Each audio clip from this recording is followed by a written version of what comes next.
I'm going to tell you about our ePortfolios project that we experimented with this year, and it went very well. First of all, what is CIBACS, those of you who haven't heard about it?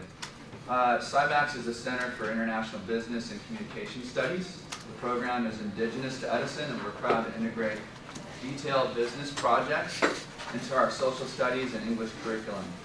CIBACS strives to challenge the middle student, the average student at Edison High School, to prepare themselves for both career and college opportunities by focusing primarily on communication, innovation, technology, and critical thinking skills.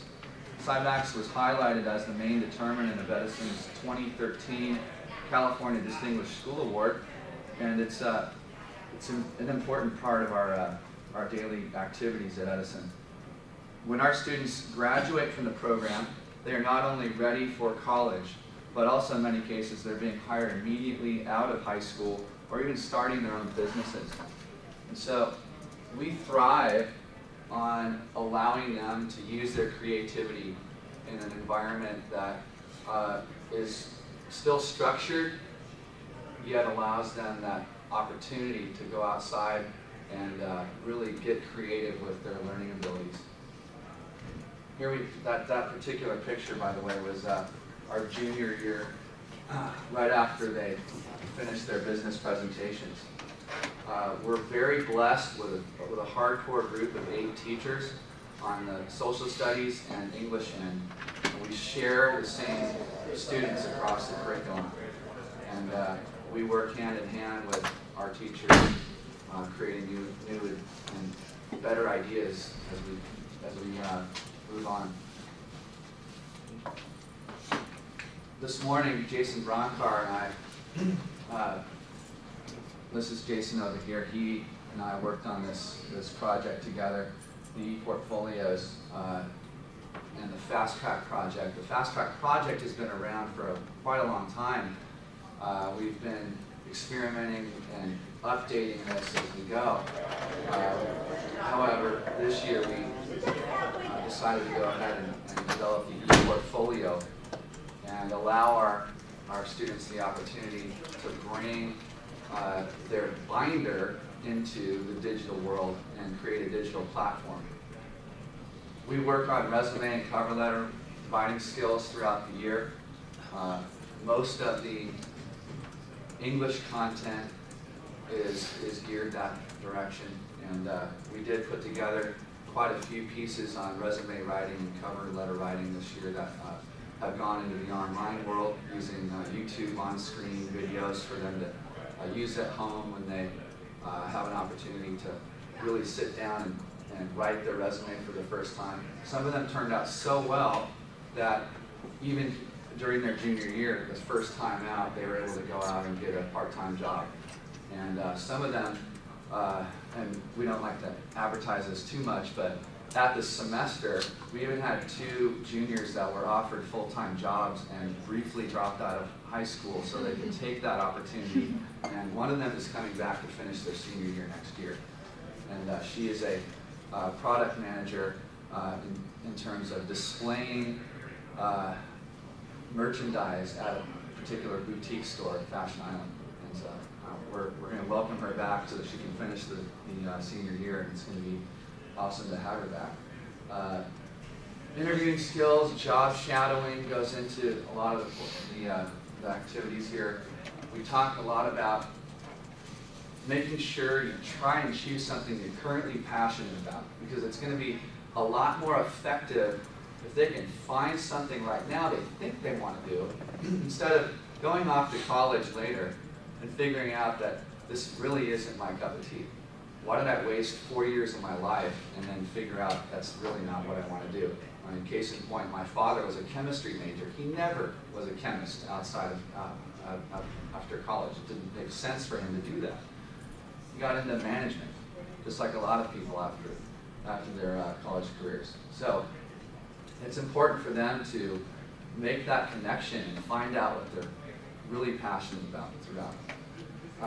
Their product, the product development phase, goes into after they come back from their internship, what kinds of skills can they demonstrate to a group of volunteer judges that come in volunteer through the CIBACS program to evaluate how effective their learning stretch was. And so we have a variety of different things that came up this year. Lifeguards, teachers, just the list is long and strong, and there's so many different things that they can do. And we wanted to give them an environment where they could actually put their digital footprint on this and use it to their advantage. And some of them actually use these ePortfolios in interviews and were able to get jobs out of it. So using Canvas to manage this on the back end, Mr. Bronkar and I were able to evaluate their web links. They created these ePortfolios using a variety of different tools. We encouraged the use of their district-provided Gmail account and allowed them to go through Google Sites and experimented with that. It was a struggle for some of them to use that particular tool. I found it very user-friendly on the outset, but only about half of our students ended up using that environment.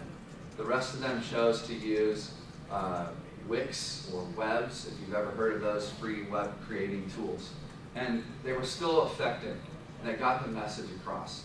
And you can see that we gave very clear instructions for them. They had certain pieces of evidence that they had to provide for us and make sure that each of those items was done on a particular timeline throughout the year. And then it was very easy for us to just go through the list that came after, and you can see the content list here, and check off each of those things to make sure that they had all of that content covered. The highlights here came really down here under product development evidence and product description. What was the after effect? What did they bring to the table in terms of demonstrating those types of skills that they learned? Whether it was life-saving techniques from a lifeguard or delivering an effective lesson plan from a teacher's perspective, whether they be in elementary education or in high school. So there's a long list of people that did that. We actually had a couple girls that you'll see later on today were selected to come back and tell you about their experiences. You'll meet Carly and Quinn later around 2:30 today to talk about what they were able to accomplish using these tools.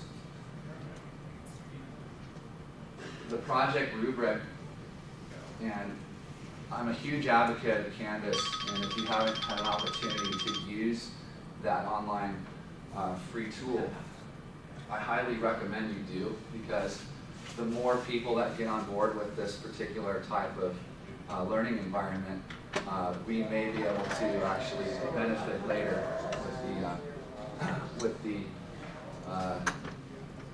development of bringing that on board universally throughout the district. So I highly recommend that you take a look at this, especially in the environment where you have project rubrics. Think of all those writing assignments that you guys have that are out there. This is a really effective way to go through and evaluate your student work.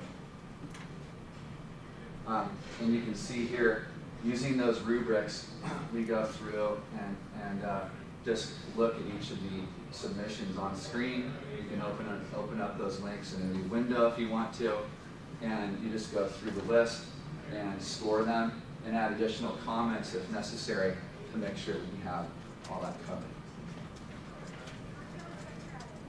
And there's another example for you. Are there any questions about this? Can we access all of this information, or do you have a link that you're providing? There is a link to my Canvas site, and I'd be happy to share any of that stuff with you. Yeah, thanks. And then you can always email me at bboone@hbuhsd.edu. Hopefully the district's forward enough thinking to, have they said, all kids in our district should have this? I mean, it's seriously, every single with the ePortfolio and bringing it on board. Should have it. I'm a huge advocate of it. It is a lot of work on the back end, but if you find a group of dedicated teachers who are willing to get that started on your campus, we'd be more than happy to show you how to do it. You just need the parent support behind it. That's the